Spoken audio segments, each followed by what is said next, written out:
তো আসসালামু আলাইকুম। আমরা দেখতে পাচ্ছি বিশাল এক ড্রাগন বাগান।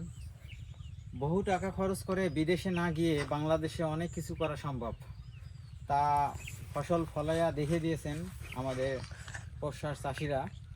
তো এই তো দেখুন, আমরা ড্রাগন বাগান দেখতেছি, তো আমাদের সাথেই থাকুন। এই তো বিশাল এক আয়তন জায়গা জুড়ে। তাও কত বিঘা হইতে পারে জায়গাটাই? অনেক। এটা আয়তন হচ্ছে 40 বিঘা, 40 বিঘার একটা ড্রাগন বাগান। হ্যাঁ, যেহেতু আমরা এখন ড্রোন শুট করতে পারি নাই, আপনাদের যদি উপর থেকে দেখাই ফোনটাতে। হ্যাঁ, এই যে একদম পুরোটাই ড্রাগন, ড্রাগন আর ড্রাগন। আলহামদুলিল্লাহ, অনেকটাই সুন্দর। আর এখানে এই যে ফুলে ধরছে না, এই যে ড্রাগন, আপনারা দেখতে পাচ্ছেন ড্রাগন ফুল। আর এই ফুল থেকেই ফলে পরিণত হবে খুব শীঘ্রই। আর এই জায়গার লোকেশনটা কোথায়? এটা জায়গার লোকেশন হচ্ছে পোরশা উপজেলার, এইটা হচ্ছে কাঠপুকুর গ্রাম। এই গ্রামের নাম হচ্ছে কাঠপুকুর। তো আমরা পোরশা উপজেলা অন্তর্গত কাঠপুকুর গ্রামে চলে এসেছি ড্রাগন বাগান দেখতে। তো আপনাদেরকেও দেখাচ্ছি, আপনারা সাথে থাকুন আর দেখতেই থাকুন আমাদের ভিডিও।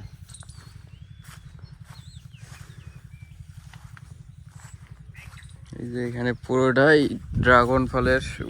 এত সুন্দর লাগতেছে। এখান দিয়ে ভিতরে আসলে ঢোকাটা পসিবল না, এখানে কাঁটা আছে। আর এই যে গাছ ড্রাগনের, একদম পুরোটাই ড্রাগনের বাগান। ওকে,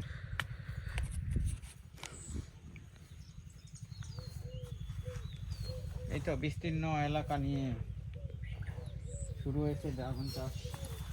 আমরা ড্রাগনের পাশাপাশি সাথী ফসল হিসেবে আমরা কমলাকে দেখব। দেখি আমরা কমলা কীরকম হয়েছে। তো আমাদের সাথে থাকুন আর ভিডিও দেখতে থাকুন।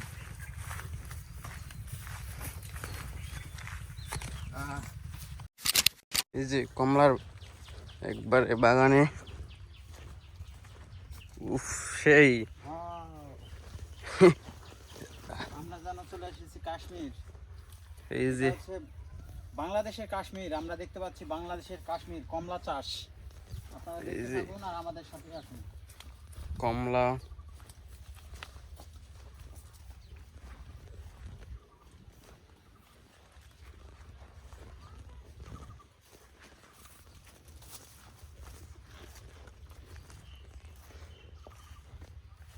পুরোটাই কমলার বাগান। এই যে যাচ্ছি।